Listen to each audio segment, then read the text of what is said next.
8 પ્રકરણ 1 પાક ઉત્પાદન અને વ્યવસ્થાપન ક્રોપ પ્રોડક્શન એન્ડ મેનેજમેન્ટ પ્રકરણ 1 પાક ઉત્પાદન અને વ્યવસ્થાપન ક્રોપ પ્રોડક્શન એન્ડ મેનેજમેન્ટ પહેલી અને બૂજો ઉનાળામાં તેમના કાકાના ઘરે ગયા. તેમના કાકા એક ખેડૂત છે. એક દિવસ તેઓએ ખેતરમાં કેટલાક ઓજારો જોયા, જેમ કે ખુરપી, દાતરણું, પાવડો, હળ વગેરે. હું જાણવા માંગુ છું કે આપણે આ ઓજારોનો ઉપયોગ ક્યાં અને કેવી રીતે કરીએ છીએ. તમે અભ્યાસ કરી ચૂક્યા છો કે બધા સજીવોને ખોરાકની આવશ્યકતા હોય છે. વનસ્પતિ પોતાનો ખોરાક જાતે બનાવે છે. શું તમને યાદ છે કે લીલી વનસ્પતિ પોતાનો ખોરાક કેવી રીતે તૈયાર કરે છે? મનુષ્ય સહિત બધા જ પ્રાણીઓ પોતાનો ખોરાક જાતે જ બનાવવામાં અસમર્થ છે. તો પ્રાણીઓ ખોરાક ક્યાંથી મેળવે છે? પરંતુ આપણે ખોરાક શા માટે ખાઈએ છીએ? તમે જાણો જ છો કે સજીવો ખોરાકમાંથી પ્રાપ્ત શક્તિની મદદથી વિવિધ શારીરિક ક્રિયાઓ જેવી કે પાચન, શ્વસન અને ઉત્સર્જન કરે છે. આપણે ખોરાક વનસ્પતિ અથવા પ્રાણી કે બંનેમાંથી પ્રાપ્ત કરીએ છીએ. આપણને બધાને ખોરાકની આવશ્યકતા તો છે જ. તો પછી આપણે આપણા દેશના બધા માણસોને ખોરાક કેવી રીતે ઉપલબ્ધ કરાવી શકીએ? ખોરાકનું મોટા પાયે ઉત્પાદન કરવું આવશ્યક છે. એક વિશાળ જનસમુદાયને ખોરાક પ્રાપ્ત કરાવવા માટે તેનું નિયમિત ઉત્પાદન, યોગ્ય વ્યવસ્થાપન અને વિતરણ આવશ્યક છે. ખેત પદ્ધતિઓ એગ્રીકલ્ચરલ પ્રેક્ટિસીસ. લગભગ 10,000 ઈસવીસન પૂર્વે મનુષ્ય ભટકતું જીવન જીવતો હતો. તે ખોરાક તેમજ રહેઠાણની શોધમાં સમૂહમાં એક સ્થાનેથી બીજા સ્થાને વિચરણ કરતો રહેતો હતો. તે કાચા ફળ અને શાકભાજી ખાતો હતો અને તેઓએ ખોરાક માટે પ્રાણીઓનો શિકાર કરવાનું શરૂ કર્યું. ત્યારબાદ ખેતી કરી ડાંગર, ઘઉં અને અન્ય ખાદ્ય પાકોનું ઉત્પાદન કરી શક્યો. આ પ્રકારે ખેતીની શરૂઆત થઈ. જ્યારે કોઈ એક જ પ્રકારના છોડને કોઈ સ્થાન પર મોટી માત્રામાં ઉછેરવામાં આવે તો તેને પાક એટલે કે ક્રોપ કહે છે. ઉદાહરણ તરીકે ઘઉંના પાકનો અર્થ એ થાય છે કે ખેતરમાં ઉછેરવામાં આવેલ બધા છોડ ઘઉંના છે. તમે જાણો છો કે પાક વિવિધ પ્રકારના હોય છે, જેમ કે અનાજ, શાકભાજી તેમજ ફળ. જે ઋતુમાં આપણે પાકને ઉગાડીએ છીએ તેના આધારે તેનું વર્ગીકરણ કરી શકીએ છીએ. ભારત એક વિશાળ દેશ છે. અહીં તાપમાન, ભેજ, વરસાદ જેવી વાતાવરણીય પરિસ્થિતિ એક ક્ષેત્રથી બીજા ક્ષેત્રમાં ભિન્ન હોય છે. આથી દેશના વિવિધ ભાગો ઉપર વિવિધ પ્રકારના પાક ઉછેરવામાં આવે છે. આ વિવિધતા ઉપરાંત મોટા ભાગે પાકને બે વર્ગમાં વહેંચી શકાય, જે આ પ્રમાણે છે. 1. ખરીફ પાક. વરસાદની ઋતુમાં રોપવામાં આવે છે તેને ખરીફ પાક કહે છે. ભારતમાં વરસાદની ઋતુ સામાન્યતઃ જૂનથી સપ્ટેમ્બર સુધી હોય છે. ડાંગર, પેડી, મકાઈ, મેઝ, સોયાબીન, મગફળી, ગ્રાઉન્ડનટ, કપાસ, કોટન વગેરે ખરીફ પાક છે. 2. રવિ પાક. રવિ ક્રોપ્સ. શિયાળામાં રોપવામાં આવતા પાકને રવિ પાક કહે છે. તેનો સમયગાળો સામાન્ય રીતે ઓક્ટોબરથી માર્ચ સુધીનો હોય છે. ઘઉં, વીટ, ચણા, ગ્રામ, વટાણા, પીઝ, રાઈ, મસ્ટર્ડ અને અળસી, લિનસીડ રવિ પાકના ઉદાહરણ છે. તદુપરાંત ઘણા સ્થાને કઠોળ અને શાકભાજી ઉનાળામાં ઉગાડવામાં આવે છે. 1.2 પાક ઉત્પાદનની મૂળભૂત પદ્ધતિઓ, basic practices of crop production. ડાંગરને શિયાળામાં શા માટે ઉછેરવામાં નથી આવતી? ડાંગરને વધારે માત્રામાં પાણી જોઈતું હોવાથી તેને માત્ર ચોમાસામાં જ ઉછેરવામાં આવે છે. પાકને ઉછેરવા માટે ખેડૂતને અનેક પ્રવૃત્તિ સમયાંતરે કરવી પડે છે. તમે જોશો કે આ પ્રવૃત્તિ એવા જ પ્રકારની છે કે જેનો ઉપયોગ માળી અથવા તમે સુશોભનીય વનસ્પતિને તમારા ઘર આંગણે ઉછેરવા માટે કરો છો. આ પ્રવૃત્તિ અથવા કાર્યને ખેત પદ્ધતિઓ, એગ્રીકલ્ચર પ્રેક્ટિસીસ કહે છે. આ કાર્ય પદ્ધતિઓ નીચે આપેલ છે. 1. ભૂમિને તૈયાર કરવી. 2. રોપણી. 3. કુદરતી અને કૃત્રિમ ખાતર આપવું. 4. સિંચાઈ. 5. નિંદણથી રક્ષા. 6. લણણી. 7. સંગ્રહ. ભૂમિને તૈયાર કરવી. Preparation of soil. પાક ઉછેરતા રોપતા પહેલા ભૂમિને તૈયાર કરવી તે પ્રથમ ચરણ છે. માટીને ઉલટાવવી અને પોચી બનાવવી તે ખેતીનું મહત્વપૂર્ણ કાર્ય છે. આથી મૂળ જમીનમાં ઊંડાઈ સુધી જઈ શકે છે. પોચી માટી શા માટે મૂળને શ્વસન કરવામાં સહાય કરે છે? ઓછી માટી માટીમાં રહેતા અળસિયા અને સૂક્ષ્મ જીવોની વૃદ્ધિ કરવામાં સહાય કરે છે. આ સજીવો ખેડૂતના મિત્રો છે, કારણ કે તે માટીને ઉપર નીચે કરીને પોચી કરે છે. તેમાં સડતા સેન્દ્રિય પદાર્થો હ્યુમસ ઉમેરે છે. પરંતુ શા માટે માટીને ઉપર નીચે અને પોચી કરવી આવશ્યક છે? તમે અગાઉના ધોરણમાં અભ્યાસ કરી ચૂક્યા છો કે માટીમાં ખનિજ, પાણી, વાયુ તથા કેટલાક સજીવો જોવા મળે છે. તદુપરાંત મૃત વનસ્પતિ તેમજ પ્રાણીઓ પણ જમીનમાં જોવા મળતા સજીવો દ્વારા વિઘટન પામે છે. આ રીતે મૃતદેહમાં જોવા મળતા કેટલાક પોષક તત્વો જમીનમાં ભળી જાય છે. આ પોષક દ્રવ્યો વનસ્પતિઓ દ્વારા શોષણ પામે છે, કારણ કે ઉપરની સપાટી પરની કેટલાક સેન્ટીમીટર સુધીની જ ભૂમિ વનસ્પતિની વૃદ્ધિમાં સહાય કરે છે. તેને ઉલટાવવાથી અને પોચી કરવાથી પોષક તત્વો યુક્ત ભૂમિ ઉપરની તરફ આવી જાય છે અને વનસ્પતિ આ પોષક પદાર્થોનો ઉપયોગ કરી શકે છે. એટલા માટે માટીને ઉપર નીચે અને પોચી કરવી પાક રોપવા માટે અત્યંત મહત્વપૂર્ણ છે. માટીને ઉપર નીચે કરવાની ક્રિયાને ખેડાણ, ટિલિંગ ઓર પ્લોઈંગ કહે છે. આ પ્રક્રિયાને હળ ચલાવીને કરવામાં આવે છે. હળ લાકડાનું અથવા લોખંડનું બનેલ હોય છે.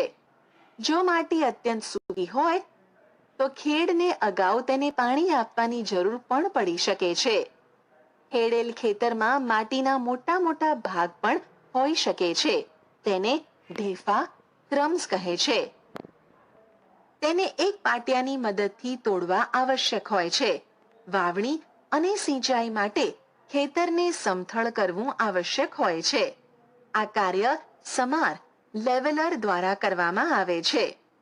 કેટલીક વખત જમીનને ખેડતા પહેલા કુદરતી ખાતર, મેન્યોર પણ ઉમેરવામાં આવે છે, જેનાથી ભૂમિમાં કુદરતી ખાતરનું સંમિશ્રણ વ્યવસ્થિત થઈ શકે.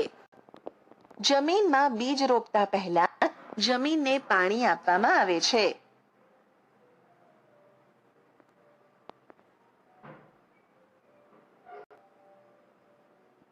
એક પોઈન્ટ 2 પાક ઉત્પાદનની મૂળભૂત પદ્ધતિઓ, basic practices of crop production.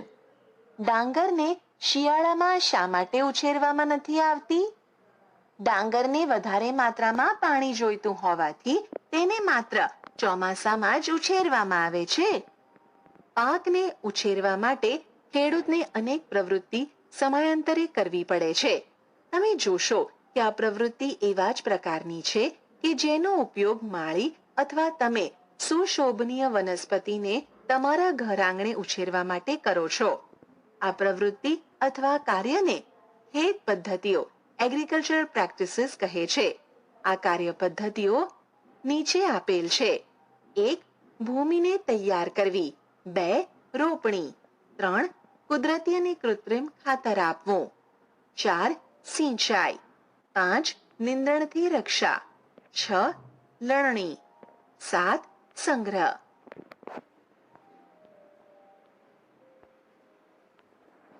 ભૂમિને તૈયાર કરવી, પ્રેપરેશન ઓફ સોઇલ. પાક ઉછેરતા રોપતા પહેલા ભૂમિને તૈયાર કરવી તે પ્રથમ ચરણ છે. ખેતીના ઓજારો. સારા ઉત્પાદન માટે બીજ રોપતા પહેલા માટીના અત્યંત નાના ટુકડા કરવા આવશ્યક છે. આ કાર્ય વિવિધ ઓજારોની મદદથી કરવામાં આવે છે.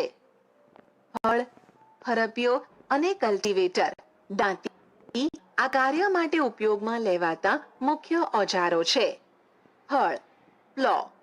પ્રાચીન સમયથી જ હળનો ઉપયોગ જમીનની ખેડ, ખાતર ભેળવવા માટે, નીંદણના નિકાલ માટે તેમજ માટીને ખોદવા માટે કરવામાં આવતો હતો. આ ઓજાર લાકડાનું બનેલ હોય છે, જેમાં બળદની જોડ અથવા અન્ય પ્રાણીઓ, ઘોડા, ઊંટ વગેરેની સહાયતાથી ખેંચવામાં આવે છે. તેમાં લોખંડની મજબૂત ત્રિકોણાકાર પટ્ટી આપેલ હોય છે. તેને ફાલ પ્લોશેર કહે છે. હળનો મુખ્ય ભાગ લાંબા લાકડાનો બનેલ હોય છે, જેને હળ સાફટ પ્લો શાફ્ટ કહે છે. તેના એક છેડા પર હેન્ડલ હોય છે તથા બીજો છેડો મોટી ધરી જેવા ભાગ, જોત, બીમ સાથે જોડાયેલ હોય છે, જેને બળદની ગરદન ઉપર રાખવામાં આવે છે. એક જોડ બળદ તથા એક માણસ તેને સરળતાથી ચલાવી શકે છે. આજકાલ લોખંડના હળ ઝડપથી લાકડાના હળની જગ્યા લઈ રહ્યા છે. ખરપિયો હો આ એક સરળ ઓજાર છે, જે નીંદણને દૂર કરવા અને જમીનને પોચી કરવા માટે વપરાય છે. તેમાં લોખંડ કે લાકડાનો લાંબો દંડો આવેલ હોય છે.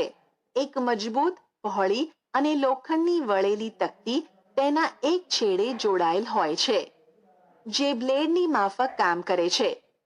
તેનો બીજો છેડો પ્રાણીઓ દ્વારા ખેંચવામાં આવે છે. દાંતી, કલ્ટિવેટર. આજના સમયમાં ખેતરની ખેડ ટ્રેક્ટર દ્વારા સંચાલિત દાંતી એટલે કે કલ્ટિવેટર વડે કરવામાં આવે છે.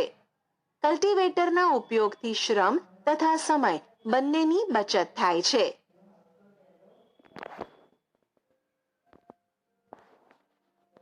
વાવણી, સોઈંગ. વાવણી પાક ઉત્પાદનનો સૌથી મહત્વનો તબક્કો છે.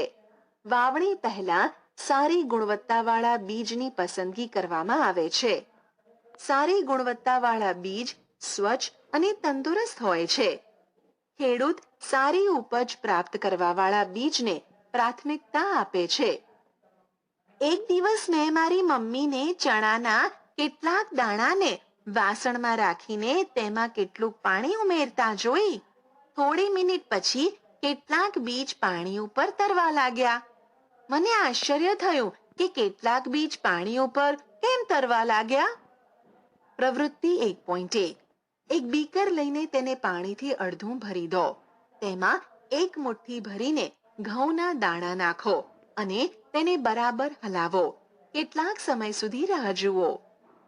જો કેટલાક બીજ પાણી ઉપર તરવા લાગ્યા, જે બીજ પાણીમાં તળિયે બેસી જાય છે તે હલકા હોય છે કે ભારે? ક્ષતિગ્રસ્ત બીજ પોલા થઈ જાય છે અને તેના કારણે હલકા થઈ જાય છે, એટલે તે પાણી પર તરવા લાગે છે. સારા બીજ એટલે કે સ્વસ્થ બીજને ક્ષતિગ્રસ્ત બીજથી અલગ કરવાની આ એક સારી રીત છે. વાવણી પહેલા બીજ રોપવાના ઓજારો વિશે જાણવું આવશ્યક છે. પરંપરાગત ઓજાર, ટ્રેડિશનલ ટૂલ. પરંપરાગત રીતે બીજની વાવણી કરવા માટે વાપરવામાં આવતું ઓજાર ગળણી આકારનું હોય છે. બીજને ગળણીની અંદર નાખવાથી તે ધારદાર અણીવાળા છેડાયુક્ત 2 કે 3 પાઇપમાંથી પસાર થાય છે. આ છેડાઓ માટીમાં ખૂંપીને ત્યાં બીજનું સ્થાપન કરે છે. વાવણીઓ, સીડ ડ્રીલ.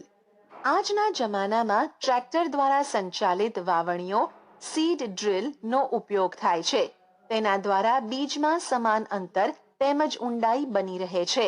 સાથે સુનિશ્ચિત કરવાનું છે કે રોપણી પછી બીજ માટી દ્વારા ઢંકાયેલું રહે. તેનાથી પક્ષીઓ દ્વારા બીજને થતું નુકસાન અટકાવી શકાય છે. સીડ ડ્રીલ દ્વારા રોપણી કરવાથી સમય અને મહેનત બંનેનો બચાવ થાય છે. મારી શાળા નજીક નર્સરી છે. મેં જોયું છે કે છોડને નાની નાની કોથળીઓમાં રાખેલા હોય છે. તેમને કોથળીઓમાં કેમ રાખેલા હોય છે? ધાન્ય જેવા કેટલાક છોડના બીજને પહેલા નર્સરીમાં ઉગાડવામાં આવે છે.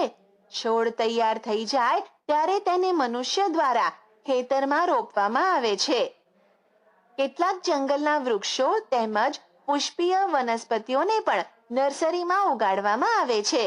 બે છોડની વચ્ચે થતી ગીચતાને રોકવા માટે બીજની વચ્ચે આવશ્યક અંતર હોવું અત્યંત મહત્વપૂર્ણ છે. એનાથી છોડને સૂર્યનો પ્રકાશ, પોષક તત્વો તેમજ પાણી પૂરતા પ્રમાણમાં પ્રાપ્ત થાય છે. અત્યંત ગીચતાપણું રોકવા માટે કેટલાક છોડને દૂર કરી દેવામાં આવે છે. કુદરતી અને કૃત્રિમ ખાતર ઉમેરવું. Adding manure and fertilisers. વનસ્પતિના તંદુરસ્ત વિકાસ માટે પોષક દ્રવ્ય સ્વરૂપે જે પદાર્થોને માટીમાં ઉમેરવામાં આવે છે તેને કુદરતી ખાતર, મેન્યોર અને કૃત્રિમ ખાતર, ફર્ટિલાઇઝર્સ કહે છે. મેં એક ખેતરમાં ઉગેલા સ્વસ્થ પાકને જોયો, જ્યારે પાસેના ખેતરમાં છોડ નબળા હતા.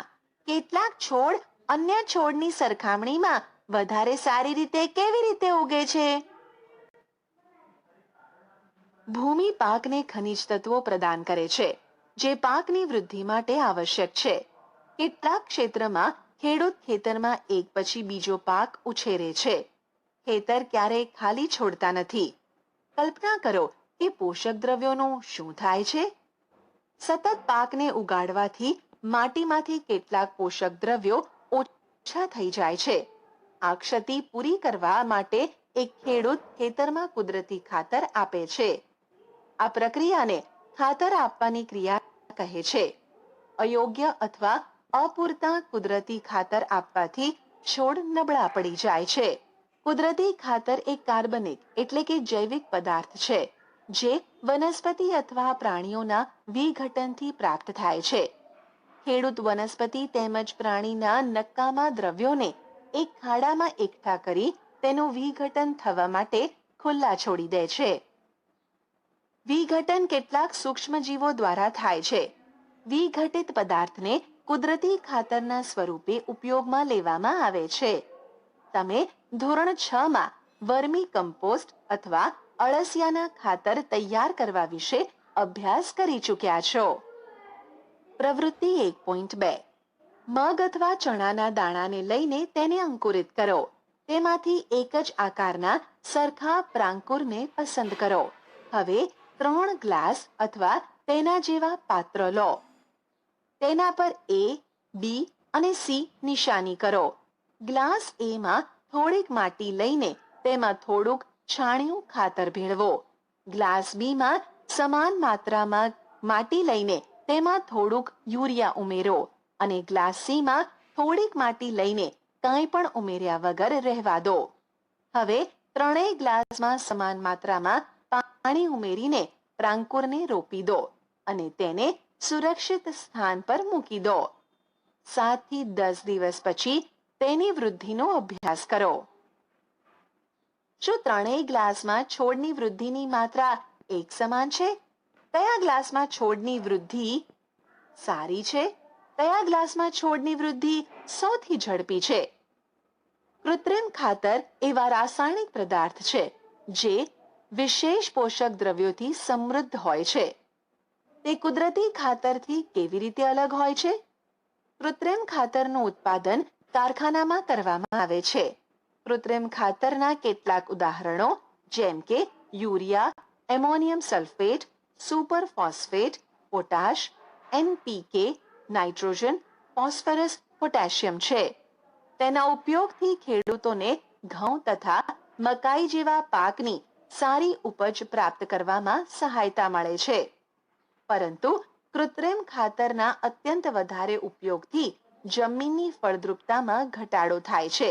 તે જળ પ્રદૂષણનો પણ સ્ત્રોત છે. એટલે જમીનની ફળદ્રુપતા બનાવી રાખવા માટે આપણે કૃત્રિમ ખાતરના સ્થાને કુદરતી ખાતરનો ઉપયોગ કરવો જોઈએ. અથવા 2 વખત પાક લો, તેની વચ્ચે ખેતરને કેટલાક સમય સુધી કાંઈ પણ વાવ્યા વગર ખાલી રાખવું જોઈએ. કુદરતી ખાતરના ઉપયોગથી જમીનના બંધારણ તેમજ જળ સંગ્રહ ક્ષમતામાં વધારો થાય છે. તેનાથી જમીનમાં બધા જ પોષક તત્વોની પૂર્તિ થાય છે. જમીનમાં પોષક દ્રવ્યોની પૂર્તિ માટેની અન્ય એક રીત છે પાકની ફેરબદલી. તેમાં એક પાકને ઉછેર્યા બાદ ખેતરમાં બીજા અન્ય પ્રકારના પાકનો વારાફરતી ઉછેર કરવામાં આવે છે. પહેલા ઉત્તર ભારતમાં ખેડૂતો કઠોળને એક ઋતુમાં ઉગાડતા હતા અને બીજી ઋતુમાં ઘઉં ઉગાડતા હતા. તેનાથી જમીનમાં નાઇટ્રોજનની પૂર્તતા થતી હતી.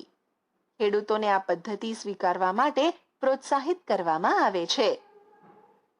અગાઉના ધોરણમાં તમે રાઇઝોબિયમ બેક્ટેરિયા વિશે અભ્યાસ કરી ચૂક્યા છો કે તે શિંબી કુળની વનસ્પતિના મૂળને મૂળ ગંડિકાઓમાં જોવા મળે છે. તેઓ વાતાવરણમાં રહેલા નાઇટ્રોજનનું સ્થાપન કરે છે. કોષ્ટક 1.1 કૃત્રિમ ખાતર અને કુદરતી ખાતર વચ્ચેનો તફાવત. ક્રમ: કૃત્રિમ ખાતર, કુદરતી ખાતર. 1. કૃત્રિમ ખાતર એક અકાર્બનિક ક્ષાર છે. કુદરતી ખાતર એક પ્રાકૃતિક પદાર્થ છે જે છાણ, માનવના નક્કામાં પદાર્થો તેમજ વનસ્પતિના અવશેષોના વિઘટનથી પ્રાપ્ત થાય છે. 2. કૃત્રિમ ખાતરનું નિર્માણ કારખાનામાં થાય છે. કુદરતી ખાતર ખેતરમાં બનાવી શકાય છે. 3. કૃત્રિમ ખાતરથી જમીનને સેન્દ્રિય પદાર્થો પ્રાપ્ત થતા નથી. કુદરતી ખાતરથી જમીનને ભરપૂર માત્રામાં સેન્દ્રિય પદાર્થો એટલે કે સડતા કાર્બનિક પદાર્થો હ્યુમસ પ્રાપ્ત થાય છે. 4. કૃત્રિમ ખાતરમાં વનસ્પતિ માટે જરૂરી પોષક દ્રવ્યો જેવા કે નાઇટ્રોજન, ફોસ્ફરસ અને પોટેશિયમ ભરપૂર માત્રામાં હોય છે. કુદરતી ખાતરમાં વનસ્પતિ માટે જરૂરી પોષક દ્રવ્યો તુલનાત્મક રીતે ઓછી માત્રામાં હોય છે.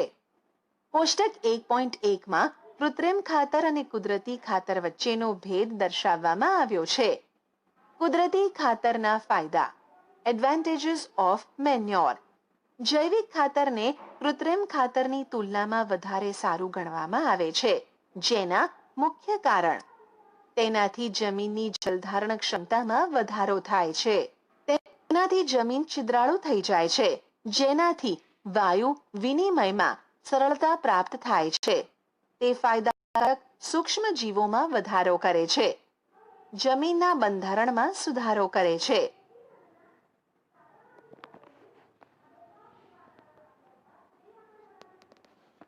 સિંચાઈ, ઇરિગેશન. જીવંત રહેવા માટે પ્રત્યેક સજીવને પાણીની આવશ્યકતા રહેલી છે. વનસ્પતિના ફૂલ, ફળ તથા બીજની વૃદ્ધિ તેમજ વિકાસ માટે પાણીનું વિશેષ મહત્વ છે. વનસ્પતિના મૂળ દ્વારા પાણીનું શોષણ થાય છે, જેની સાથે ખનિજો અને ખાતરોનું પણ શોષણ થાય છે. વનસ્પતિમાં લગભગ 90% પાણી હોય છે. પાણી આવશ્યક છે કારણ કે બીજનું અંકુરણ શુષ્ક પરિસ્થિતિમાં થતું નથી. પાણીમાં ઓગળેલા ખનિજોનું વહન વનસ્પતિના પ્રત્યેક ભાગમાં થાય છે. તે પાકને ઠંડી એટલે કે હિમ તેમજ ગરમ હવાથી રક્ષણ આપે છે. સ્વસ્થ પાકના ઉછેર માટે જમીનમાં પાણીનો ભેજ જાળવી રાખવા માટે ખેતરમાં નિયમિત રૂપે પાણી આપવું આવશ્યક છે. સમયાંતરે ખેતરમાં પાણી પૂરું પાડવાની ક્રિયાને સિંચાઈ કહે છે. સિંચાઈનો સમય અને માત્રા દરેક પાક મુજબ, જમીન મુજબ અને ઋતુ મુજબ જુદા જુદા હોય છે. ઉનાળામાં પાણી આપવાની માત્રા વધારે હોય છે. શા માટે એવું હોય છે? શું જમીન તેમજ પર્ણો દ્વારા બાષ્પીભવનનો દર વધારે હોવાથી આવું હોઈ શકે છે? આ વર્ષે પાણી આપતા સમયે હું વધારે સતર્ક રહ્યો છું. ગયા ઉનાળામાં મારા છોડ સુકાઈને મરી ગયા હતા. સિંચાઈના સ્ત્રોત. Sources of irrigation. કુવાઓ, બોર કુવાઓ, તળાવો, સરોવર, નદીઓ, બંધ કે ડેમ તેમજ નહેરો સિંચાઈના સ્ત્રોત છે. સિંચાઈની પરંપરાગત રીતો, ટ્રેડિશનલ મેથડ્સ ઓફ ઇરિગેશન. કુવાઓ, સરોવરો તેમજ નહેરોમાં ઉપલબ્ધ પાણીને ખેતરમાં પહોંચાડવાની રીતો જુદા જુદા ક્ષેત્રોમાં જુદી જુદી હોય છે. ઢોર અથવા મજૂર આ ક્રિયાવિધિમાં ઉપયોગમાં લેવામાં આવે છે. અર્થાત આ રીતો સસ્તી છે પરંતુ ઓછી કાર્યક્ષમ છે. વિભિન્ન રીતો નીચે મુજબ છે. 1. મોટ ગરગડી યુક્ત વ્યવસ્થા. 2. Chain pump. 3. ઢેકલી. 4. રહેટ ઉચ્ચાલનનો પ્રકાર. પાણીને ઉપર ખેંચવા માટે સામાન્ય રીતે પંપનો ઉપયોગ કરવામાં આવે છે. પંપ ચલાવવા માટે ડીઝલ, બાયોગેસ, વિદ્યુત ઉર્જા તેમજ સૌર ઉર્જાનો ઉપયોગ કરવામાં આવે છે. આધુનિક સિંચાઈ પદ્ધતિઓ, મોડર્ન મેથડ્સ ઓફ ઇરિગેશન. સિંચાઈની આધુનિક પદ્ધતિઓ દ્વારા આપેલ પાણીનો કરકસરપૂર્ણ ઉપયોગ કરી શકીએ છીએ. મુખ્ય પદ્ધતિઓ નીચે મુજબ છે. 1. ફુવારા પદ્ધતિ, સ્પ્રિંકલર સિસ્ટમ. આ પદ્ધતિનો ઉપયોગ અસમતલ ભૂમિ માટે કરવામાં આવે છે જ્યાં પાણી ઓછી માત્રામાં હાજર હોય છે. કાટખૂણે પાઇપલાઇનના ઉપરી છેડા પર ફરતી નોઝલો લગાડવામાં આવેલ છે. આ પાઇપ નિશ્ચિત અંતરે મુખ્ય પાઇપ સાથે જોડાયેલ હોય છે. જ્યારે પંપની મદદથી પણ પાણી મુખ્ય પાઇપમાં પહોંચાડવામાં આવે છે ત્યારે તે ફરતી નોઝલમાંથી બહાર નીકળે છે. એનો છંટકાવ છોડ ઉપર એવી રીતે થાય છે જેમ કે વરસાદ પડતો હોય. ફુવારા પદ્ધતિ રેતાળ જમીન માટે ખૂબ ઉપયોગી છે. 2. ટપક પદ્ધતિ, ડ્રીપ સિસ્ટમ. આ પદ્ધતિ વડે પાણી ટીપે ટીપે છોડના મૂળમાં પડે છે. આથી તેને ટપક પદ્ધતિ કહે છે. ફળ આપતી વનસ્પતિના બગીચા તેમજ વૃક્ષોને પાણી આપવાની આ સર્વોત્તમ પદ્ધતિ છે. આનાથી છોડને ટીપે ટીપે પાણી પ્રાપ્ત થાય છે. આ પદ્ધતિમાં પાણીનો વ્યય થતો નથી. એટલે આ પદ્ધતિ પાણીની અછતવાળા વિસ્તારોમાં એક વરદાન સમાન છે.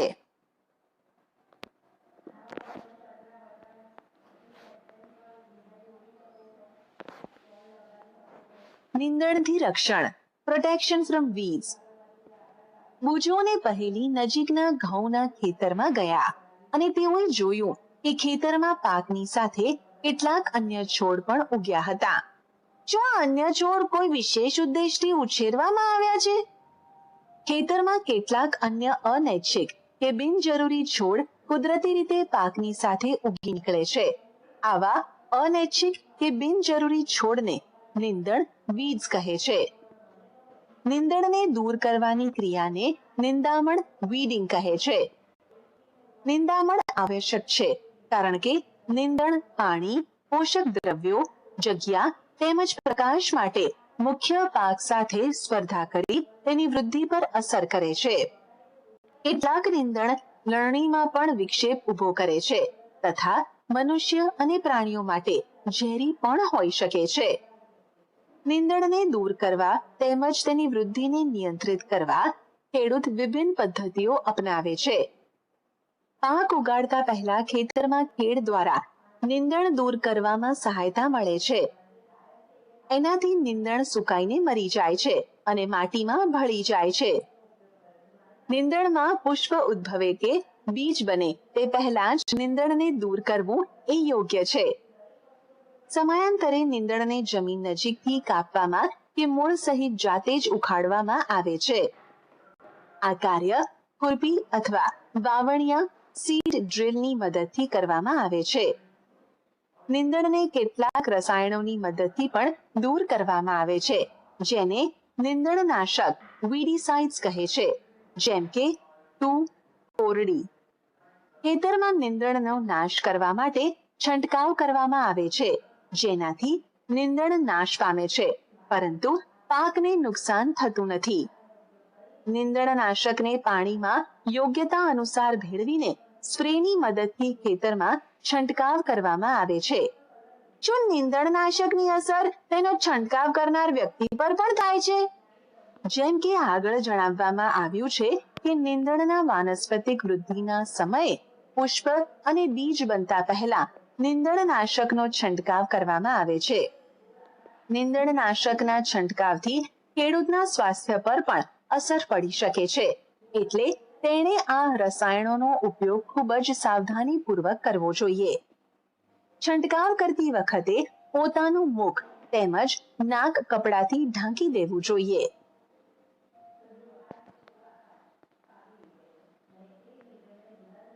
લણણી હાર્વેસ્ટિંગ.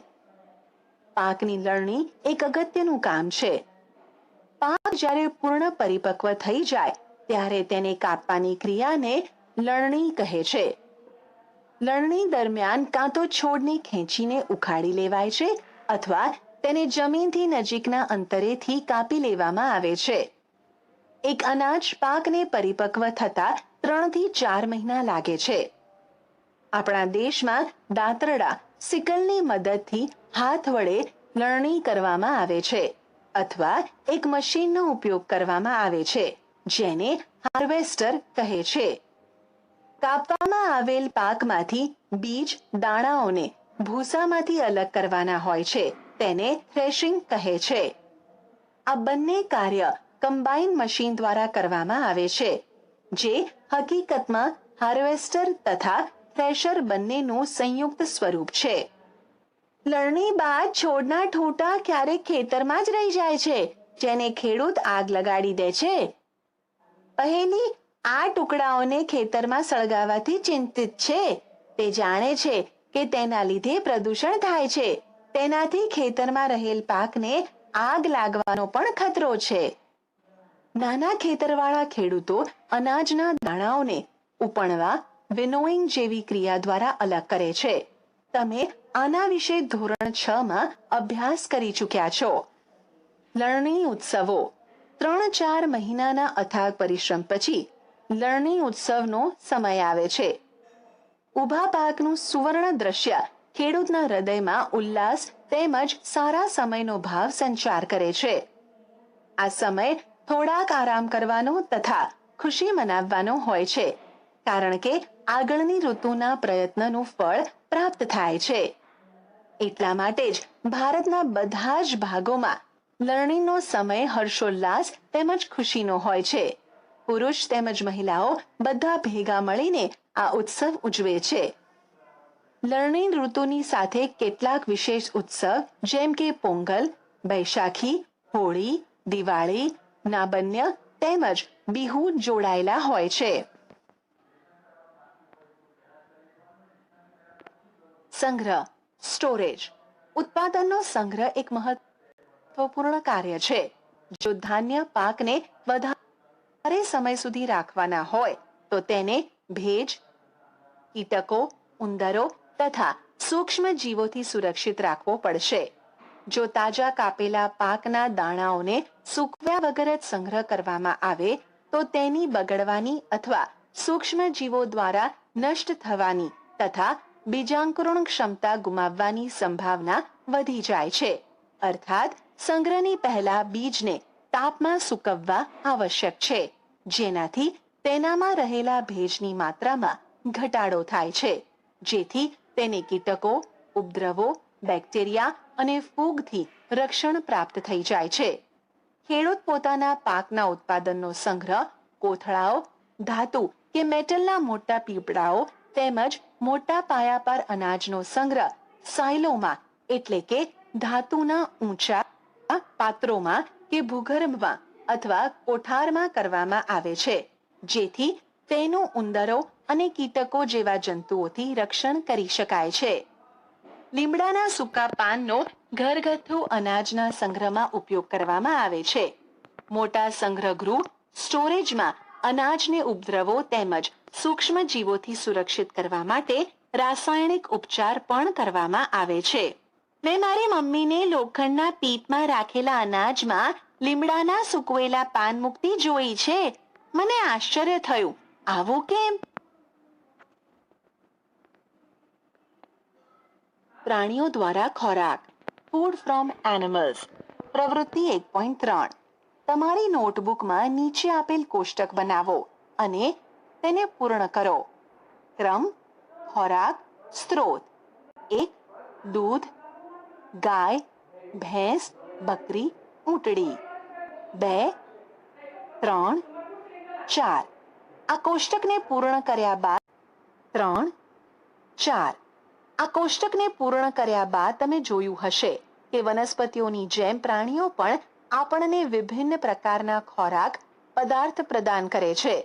સમુદ્રના તટીય ક્ષેત્રોમાં રહેતા લોકો મુખ્ય આહાર તરીકે માછલીનો ઉપયોગ કરે છે.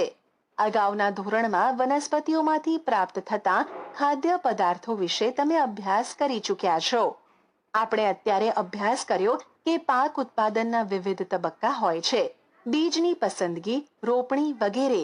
તેવી જ રીતે ઘરમાં અથવા ખેતરમાં રાખવામાં આવતા પાલતુ પ્રાણીઓને યોગ્ય ખોરાક, રહેઠાણ તેમજ તેની દેખરેખ પણ અતિ આવશ્યક હોય છે.